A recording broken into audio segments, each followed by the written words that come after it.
Hello student, आपका स्वागत है स्प्लिट स्टडी चैनल पे। आज हम लोग समझने वाले हैं डिस्पर्शन ऑफ लाइट, प्रकाश का वर्ण विक्षेपण क्या होता है, और इसका एग्जाम्पल भी समझने वाले हैं। इससे हम लोग क्या चीज़ें, किस प्रकार का क्वेश्चन पूछा जाता है, उसके बारे में भी डिटेल हम लोग समझने वाले हैं। और ये टॉपिक बहुत इंपॉर्टेंट रखता है एग्जाम पॉइंट ऑफ व्यू से, और डिटेल में समझने वाले बेसिकली ये होता क्या है। देखिए, जब हम लोग क्या करते हैं, एक प्रिज्म लेते हैं और उस प्रिज्म में से प्रकाश के लाइट को गुजारते हैं, तो उससे हम लोग को जब पर्दे पर देखते हैं तो उस लाइट में हम लोग को 7 कलर दिखता है। तो ये जो हम सभी को पता है कि सूर्य से प्रकाश की रोशनी आती है, तो बेसिकली उसका प्रकाश का जो कलर होता है कैसा होता है, सफ़ेद कलर का प्रकाश होता है। कैसा होता है, सफ़ेद कलर का प्रकाश होता है। लेकिन जब उसको प्रिज्म से गुजारा जाता है तो उस सफ़ेद कलर में हम लोग को 7 कलर नज़र आता है। जब उसको हम लोग पर्दे पर देखते हैं तब बेसिकली सबसे पहले हम लोग ये जान लेते हैं कि प्रिज्म में होता क्या है, प्रिज्म में किस प्रकार का बनावट होता है। देखिए, प्रिज्म का अगर बनावट का बात करेंगे तो प्रिज्म में जो होता है, ये थोड़ा सा हम यहाँ पर समझाना चाहते हैं कि प्रिज्म का बनावट कैसा होता है। इसमें 3 आयत रहता है और 2 त्रिभुज होता है। कितना, 3 आयत रहता है, 3 आयत रहेगा और 2 त्रिभुज देखने को मिलता है।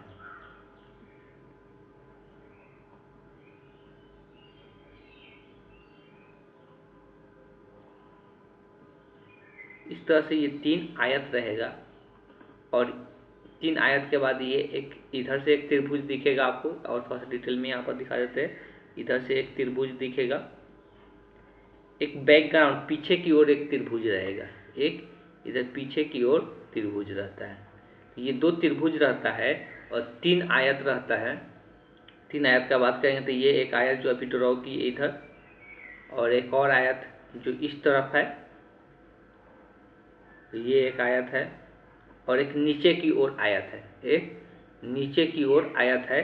तो 3 आयत और क्या होता है, 2 त्रिभुज होता है।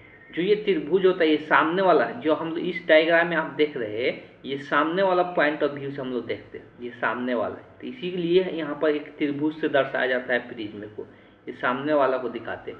होता क्या है, बेसिकली जो लाइट होता है, जो लाइट होता है वो लाइट आकर इस पर, ये वाला रेक्टेंगल वाला सतह पर पड़ता है। इस वाले बहुत सारे लाइट हो सकता है, एक ही जो भी नहीं है। तो इस लाइट से, इस प्रिज्म से होकर जब बाहर निकलता है और जब उसको पर्दे पर हम लोग देखते हैं, एक पर्दा किसी प्रकार का लगा देंगे और उस पर्दे पर देखते हैं, तो हम लोग को 7 कलर नजर आता है। क्लियर है? ऐसा क्यों होता है? एक प्रिज्म से गुजारने के बाद असल में ऐसा क्या हो जाता है कि वो 7 कलर में बढ़ जाता है। सबसे पहले तो ये हम लोग जानते हैं। एक बात और यहाँ पर हम समझा देना चाहते हैं, अपवर्तन एक चैप्टर पढ़ते हैं, रिफ्रैक्शन एक चैप्टर हम लोग पढ़ते हैं, अपवर्तन के बारे में पढ़ते हैं। अपवर्तन बेसिकली क्या होता है, तो अपवर्तन क्या होता है कि जब भी प्रकाश की लाइट एक माध्यम से दूसरे माध्यम में जाता है, जब भी प्रकाश की लाइट एक माध्यम से दूसरे माध्यम में जाता है, तो वहाँ पे क्या होता है, अपने पाथ से प्रकाश की लाइट क्या हो जाता है, मुड़ जाता है। अपने पाथ से प्रकाश की लाइट मुड़ जाता है, मतलब उस जैसे सीधा जाना चाहिए था वो अब सीधा नहीं जाकर क्या हो जाता है, मुड़ जाता है। अब ये ऐसा रीजन क्या हो जाता है कि जो मुड़ जाता है। पहले माध्यम का मतलब क्या समझते हैं। माध्यम का मतलब हम लोग यहाँ पर ये चर्चा करते हैं कि जिसमें कणों की संख्या में परिवर्तन होता है। हम लोग हर एक माध्यम, जैसे कि हम लोग कहीं पर वायु में खड़े हैं, तो वायु का भी छोटा छोटा कण होता है जो हम लोग को दिखाई नहीं देता है। तो वो कण और दूसरे कण में परिवर्तन आ जाएगा, मतलब कणों की संख्या में परिवर्तन आएगा तो अलग माध्यम कहलाएगा। मान लो कि यहाँ पे एक लाइनिंग दे दी, और इसमें जो छोटा छोटा कण है, छोटा छोटा कण है, या सिंपल समझ सकते इस वाले के इधर जो मान लो कोई भी चीज़, गाड़ियों की संख्या अगर इधर मान लो कि गाड़ियों की संख्या कम है और इधर गाड़ियों की संख्या ज़्यादा है, इसको हम लोग कण को बोलते हैं, कण बोलते हैं। एक हम लोग मॉलिक्यूल्स के नाम बोल दे सकते हैं। तो अगर इधर कणों की संख्या ज़्यादा है और इधर कणों की संख्या कम है, तो ये क्या कहलाएगा कि ये एक अलग माध्यम है और ये एक अलग माध्यम है। जैसे कि हमको पता है पानी, जैसे कि हम लोग पता है कि जो प्रकाश की लाइट होता है वो पानी के अंदर भी चला जाता है और वायु में तो गति करता ही है। तो पानी और वायु जो होता है, वायु हम लोग जहाँ पे रहते हैं वो वायु हो गया, पानी हो गया। तो पानी में पानी का घनत्व, वहाँ पे पानी का कण क्या होता है, ज़्यादा पास पास रहता है ठोस होने के कारण, तो उसमें कणों की संख्या अधिक रहता है पानी में। और क्या होता है, वायु में जो होता है तो वायु में कणों की संख्या कम होता है। तो उस केस में क्या होता है, जब भी कोई प्रकाश की लाइट इससे गुजरेगा, जैसे यहाँ पर माध्यम चेंज होगा, यहाँ पर ध्यान सुनिएगा, जैसे ही माध्यम चेंज होगा तो ये माध्यम जब चेंज होता है तो ये अपने पास से मुड़ जाता है।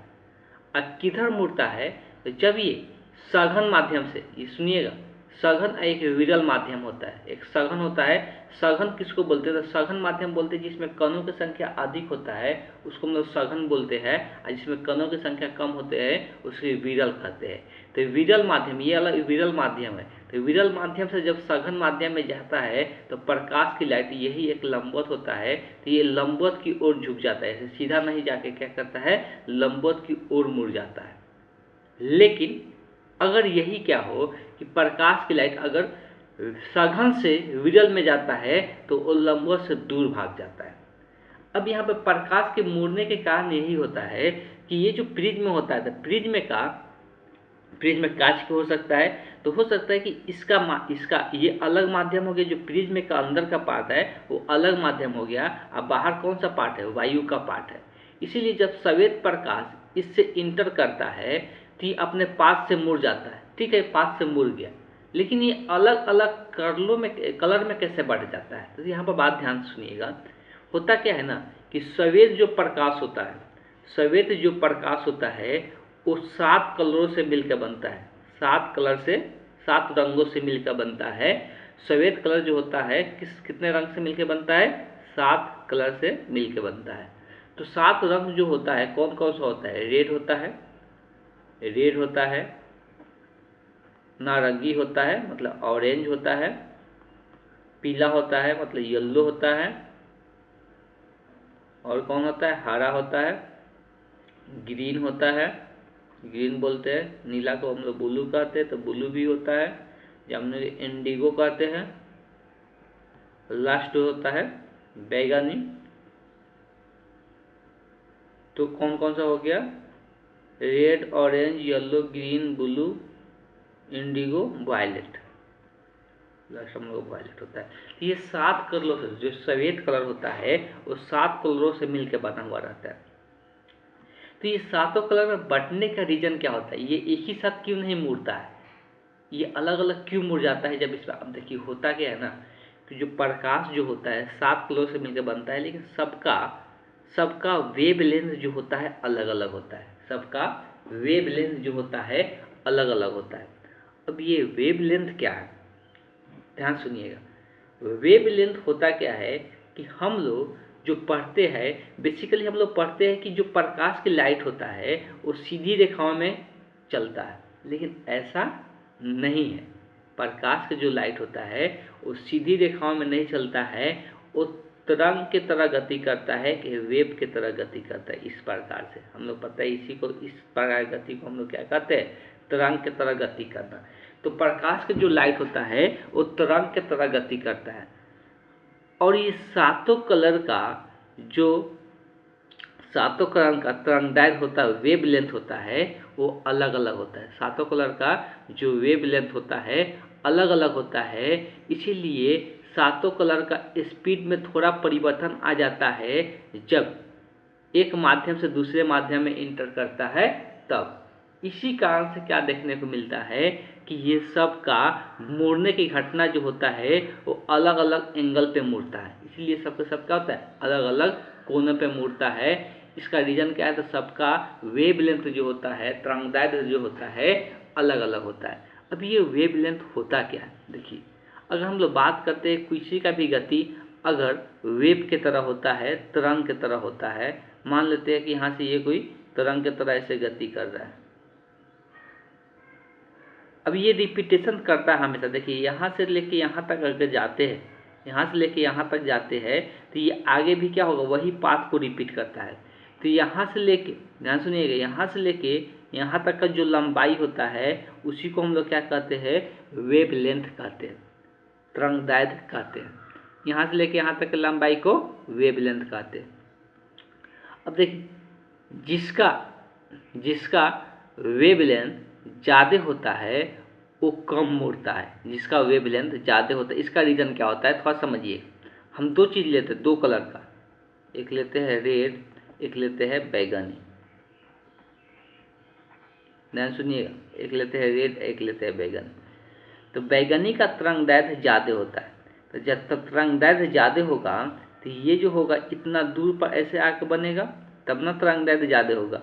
और ये क्या होगा कि ये बहुत पास पास ऐसे ऐसे इतना दूरी में ये कितना बार रिपीट कर जाएगा, इतना दूरी में ये 2-3 बार रिपीट कर जाएगा, और इतना दूरी में ये एक ही बार रिपीट करेगा, इसलिए कि इसका तरंगदैर्घ्य क्या है, ज़्यादा है। तब ना इसका एक रिपीटेशन को तरंग यहाँ से लेके यहाँ तक की दूरी को एक तरंगदैर्घ्य होगा, और ये यहाँ से लेके यहाँ तक की दूरी में ही क्या हो जाएगा, एक तरंगदैर्घ्य होगा। इसलिए कि इसका तरंगदैर्घ्य क्या है, इसका वेवलेंथ क्या है, कम है, और इसका वेवलेंथ ज़्यादा है। तो जब ये लाल वाला एक इतना दूरी तय करने के बाद एक ही बार ये वेव बना रहा है, इसका मतलब क्या है कि अगर कण बहुत सारा रहेगा, मान लो कि एक किसी कण में किसी माध्यम में ही गति करता है ना, और यहाँ पर भी माध्यम रहेगा। अब बताओ, तुम ही देख के बताओ कि अगर ये ज़्यादा ऊपर नीचे करेगा तो ये ज़्यादा कणों से टकराएगा, और ये कम ऊपर नीचे कर रहा है तो ये कम कणों से टकराएगा किसी माध्यम में, तो ये कम कण से टकराने के कारण इसमें मुड़ाव क्या होगा, कम होगा, और जो ज़्यादा कण से टकराएगा उसमें मुड़ाव क्या होगा, ज़्यादा होगा। हमको पता है अगर किसी रास्ते से हम चल रहे हैं, उसमें अगर बहुत ज़्यादा भीड़ है तो हम ज़्यादा इधर उधर टकरा के मुड़ेंगे, तो मुड़ेंगे ज़्यादा जब मुड़ेंगे तो ऑब्वियस है कि इसमें जब मुड़ेगा ज़्यादा, इसलिए ज़्यादा मुड़ जाता है बैगनी वाला, और लाल वाला क्या होता है, कम मुड़ता है, अपने पास से कम मुड़ता है, इसलिए कि इसका चलने का जो तरीका होता है वो अलग होता है, इसके चलने का तरीका अलग। ये बहुत काफ़ी ऊपर नीचे कर रहा है, इसलिए ये ज़्यादा टकराएगा, और ज़्यादा टकराने के कारण इसमें इसी कारण से एक और चीज़ देखने को मिलता है कि ये वाला जो लाल वाला जो कलर होता है ये ज़्यादा दूर तक जाता है। देखते हैं अभी हम लोग पढ़ रहे हैं कि जो सूर्य का रोशनी होता है, सूर्य जो दिखता है वो क्या होता है, सफ़ेद होता है। ज़्यादातर सफ़ेद कब दिखता है सूर्य, जब हम लोग दिन में देखते हैं तब। अगर सुबह या शाम का बात करेंगे तो वो पूरी तरह से रेड दिखने लगता है। अब इसका रीज़न क्या होता है, रेड क्यों दिखने लगता है, अब इसके पीछे कारण क्या होता है। तो रेड दिखने का कारण क्या होता है, एक बार सुन ले, ध्यान से सुनिएगा, बहुत समझ में आ जाएगा ना, ये कॉन्सेप्ट पूरी तरह से आपको समझ में आ जाने वाला है। अब देखो, रेड वाला अभी हम बताए कि रेड वाला ये कम कणों से टकराता है, तो ये ज़्यादा दूर तक जाता है, ये कलर का जो प्रकाश होता है ज़्यादा दूर तक जाता है, और ये बैगनी वाला ज़्यादा टकराने के कारण इसका प्रकाश कुछ पहले ही क्या हो जाता है, ख़त्म हो जाता है, इसका प्रकाश पहले ही ख़त्म हो जाता है। इसलिए जब सूर्य हम लोग आँख से बहुत ज़्यादा दूर चला जाता है तो हम लोग आँख तक सिर्फ उसका रेड कलर ही पहुँच पाता है, बाकी कलर रास्ते में क्या हो जाता है, कणों से टकराने के कारण नष्ट हो जाता है, ख़त्म हो जाता है, या इधर उधर क्या हो जाता है, फैल जाता है। इसके कारण हम लोग सिर्फ रेड कलर ही दिखाई देता है सुबह और शाम में। इसीलिए कोई भी खतरे का निशान, हम लोग सबको पता है कि खतरे का निशानी हम लोग किस कलर से दिखाते हैं, रेड कलर से दिखाते हैं। इसके पीछे क्या रीज़न है, ऐसे ही कलर दे दिया गया, नहीं, रेड कलर दिखाने का रीज़न इसलिए दिया गया कि ये कहीं हम लोग को दूर से ही नज़र आ जाता है, इसलिए इसका तरंगदैर्घ्य कम होता है, इसका तरंगदैर्घ्य ज़्यादा होता है। इस कारण से ये क्या होता है कि ये कम कणों से टकराता है और हम लोग को ये दूर से ही दिखाई दे देता है। बाकी कण तो यहाँ पर क्या हो जाता है, बहुत सारे कणों से टकरा कर वो क्या हो जाता है, नष्ट हो जाता है, या बहुत कम धुंधला दिखाई देगा। इसलिए रेड कलर बहुत हम लोग को दूर से ही दिखाई देता है, इसलिए ज़्यादातर खतरों के निशानी रेड से ही दिखाया जाता है, यही इसका रीज़न है। रेड कहीं पर भी यूज किया जाता है तो उसका रीज़न यही होता है कि वो ज़्यादा दूर से ही दिखाई देता है, इसलिए ज़्यादातर रेड कलर का यूज इसीलिए किया जाता है कि लोग को ज़्यादा दूर से दिखाई दे। बहुत सारा जगहों पर रेड देखा जाता है, रेड कपड़े पहनाया जाता है कि ये दूर से ही दिखाई दे। बात क्लियर है, रेड का यही कॉन्सेप्ट था। अब यहाँ पे वही कारण है कि अब यहाँ से निकलता है तो ये 7 कलरों में बढ़ जाता है, हम लोग को 7 कलर यहाँ पे दिखाई देता है। तो पहला question exam point of view से बन गया कि यहाँ पे रेड कलर का तरंगदैर्घ्य क्या होता है, सबसे ज़्यादा होता है। अब यहाँ पे टेबल से भी याद कर सकते हैं, यहाँ पर देख सकते हैं इसमें सबका तरंगदैर्ध्य का रेंज भी बता दिया गया है। इसमें रेड कलर का तरंगदैर्ध्य सबसे ज़्यादा होता है और ये किस यूनिट में, तो नैनोमीटर में। नैनोमीटर 1 नैनोमीटर सभी को पता होना चाहिए 10⁻⁹ मीटर के बराबर होता है। ये नैनोमीटर में तरंगदैर्ध्य बताया गया है। अब जो पॉइंट ऑफ व्यू से और जो क्वेश्चन पूछा जाता है, देखिए अब बात करते हैं जो यहाँ पे जिसका तरंगदैर्ध्य ज़्यादा होता है, जिसका तरंगदैर्ध्य ज़्यादा होता है उसका विचलन भी क्या होता है, उसका विचलन कम होता है। अब यहाँ पे देख लीजिए विचलन का मतलब क्या होता है वो थोड़ा सा समझ लेते हैं।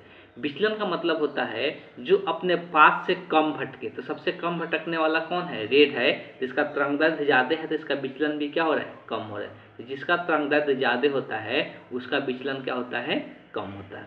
अब थोड़ा सा कुछ और कॉन्सेप्ट को जान लेते हैं। जैसे कि बताया जाए चाल, हम लोग जानते हैं जो प्रकाश की चाल होता है, तो प्रकाश की जो चाल होता है वो तरंगदैर्ध्य, इसको तरंगदैर्ध्य लिखते हैं। तरंगदैर्ध्य के क्या होता है, तरंगदैर्ध्य की ये समानुपाती होता है।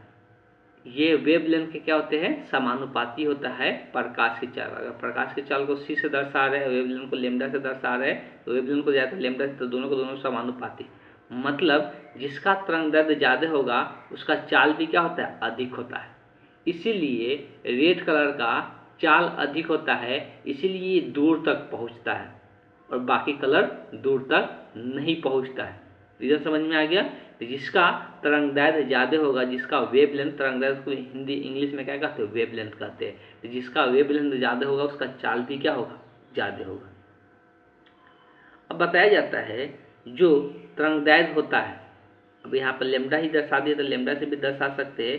ये व्युत्क्रमानुपाती होता है किसके, अपवर्तनांक के। अपवर्तनांक, चलिए इसको सब लिख ही देते हैं लाइन बाय लाइन, इसको नोट डाउन करते चलना, ये सब point exam point of view से इम्पॉर्टेंट है। चाल जो बोला जाता है, चाल जो होता है व्युत्क्रमानुपाती होता है तरंगदैर्ध्य के, अपवर्तनांक के।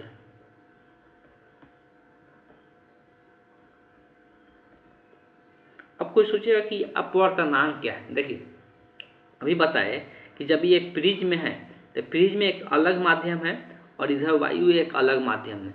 तो हर एक माध्यम का अपना अपवर्तनांक होता है। अपवर्तनांक डिसाइड करता है कि कोई भी प्रकाश की लाइट उस माध्यम में इंटर करने के बाद कितने एंगल से मुड़ता है, ये अपवर्तनांक डिसाइड करता है। जिसमें घनत्व जिस माध्यम का घनत्व अधिक होगा उसका अपवर्तनांक भी क्या होता है, अधिक होता है। जिस माध्यम का घनत्व का मतलब समझिए, जिसमें कणों की संख्या अधिक होगा उसका अपवर्तनांक अधिक होगा। तो ये तो क्लियर है, जिसमें कण की संख्या अधिक होगा, जिसका अपवर्तनांक अधिक होगा, उसमें प्रकाश की चाल क्या हो जाता है, कम हो जाता है। ऐसा क्यों, तो ऑब्वियस है कि अगर मान लें कि वायु में कण की संख्या कम है, इसमें कण की संख्या ज़्यादा है, तो प्रकाश जब इसमें जाएगा तो अभी से ज़्यादा कणों से टकराना पड़ेगा, तो ऑटोमेटिक उसका चाल क्या हो जाएगा, स्पीड क्या हो जाएगा, स्लो हो जाएगा। इसीलिए ये एक दूसरे के क्या होते हैं, व्युत्क्रमानुपाती होता है। जिसका अपवर्तनांक अधिक होगा उसका चाल क्या होगा, कम होगा। व्युत्क्रमानुपाती का मतलब यही होता है। आगे बताया जाता है जो तरंगदैर्ध्य होता है, जो तरंगदैर्ध्य होता है वो व्युत्क्रमानुपाती होता है किसके, अपवर्तनांक के। तो ये भी ध्यान में रखना, इसलिए चाल इसके समानुपाती होता है। तरंगदैर्ध्य जो होता है वो अपवर्तनांक के व्युत्क्रमानुपाती होता है। अगला बताया जाता है, ये बहुत बार पूछा भी जाता है, जो तरंगदैर्ध्य होता है,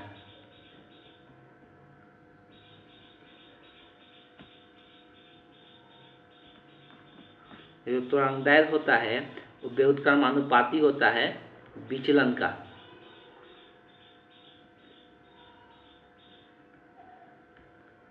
विचलन का मतलब समझा दिए कि विचलन का मतलब अपने पास से मुड़ना।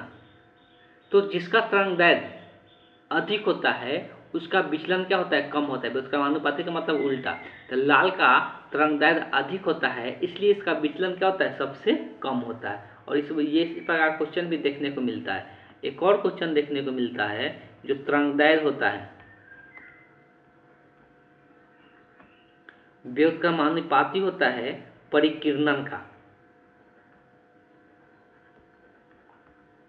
परिकीर्णन का।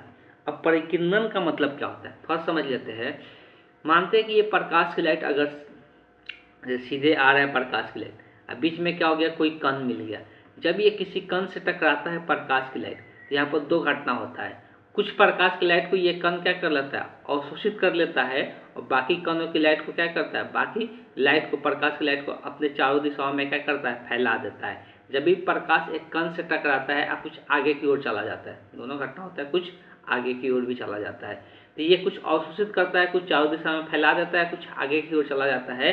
तो इसी घटना को हम लोग क्या कहते हैं, परिकीर्णन कहते हैं। इसी घटना को हम लोग क्या कहते हैं, तो परिकीर्णन की घटना देखने को मिलता है जब प्रकाश के इसी कारण से प्रकाश की लाइट कुछ दूर जाने के बाद क्या हो जाता है, खत्म हो जाता है। नहीं, ऐसा नहीं होता तो कोई भी प्रकाश की लाइट कहाँ पे जाता, अनंत तक पहुँचता, कोई दिक्कत। हम लोग जब भी टॉर्च वगैरह जलाते हैं तो देखते हैं कि कुछ दूर तक जाएगा, उसके बाद हम लोग उसके आगे हम लोग को दिखाई नहीं देगा। इसके रीजन क्या होता है कि वही उसके बीच में बहुत सारे कण आता है और कणों से टकरा कर वो चारों दिशाओं में क्या होता है, फैल जाता है, और इसी कारण से वो लाइट धीरे धीरे क्या हो जाता है, रिड्यूस हो जाता है, खत्म हो जाता है। हम लोग टॉर्च की लाइट से भी ज़्यादा दूर तक हम लोग नहीं देख पाते। ठीक, यही रीजन होता है कि उसका तरंगदैर्घ्य क्या होता है, तरंग बोल सकते हैं कि उसका प्रकाश के परिकीर्णन हो जाता है। परिकीर्णन घटना का अंतर, तो अब देखो परिकीर्णन की घटना भी कौन ज्यादा कण से टकराएगा, अभी थोड़ा देर पहले ही बताए। तो रेड कलर का तरंगदैर्घ्य क्या होता है, अधिक होता है, इसीलिए ये कम कणों से टकराता है, इसलिए इसका परिकीर्णन कम होता है। इसलिए एक दूसरे के ये क्या होता है, व्युत्क्रमानुपाती होता है। तो परिकीर्णन का बात करेंगे तो रेड का परिकीर्णन सबसे कम होगा, जिसका तरंगदैर्घ्य ज्यादा होगा। वैज्ञानिक का सबसे ज्यादा देखने को मिलता है। और ये आसमान का नीला कलर दिखने का यही रीजन होता है कि नीला जो होता है, ब्लू जो होता है, उसका परिकीर्णन सबसे अधिक देखने को मिलता है। इसीलिए वो क्या होता है, हम लोग को आसमान का कलर कैसा दिखाई देता है, नीला दिखाई देता है। तो यह प्रकाश के परिकीर्णन की घटना है, कहानी ऐसा होता है। तो ये कॉन्सेप्ट था हम लोग को वर्ण विक्षेपण का, और उससे रिलेटेड जितना भी कॉन्सेप्ट था वो सारे हमने यहाँ पे डिस्कस कर दिए। तो इसी प्रकार के वीडियो पाने के लिए आप इस चैनल को सब्सक्राइब कर सकते हैं और ज़्यादा से ज़्यादा लोगों के पास शेयर कर दें कि वो भी इसका लुत्फ उठा सके। Thank you.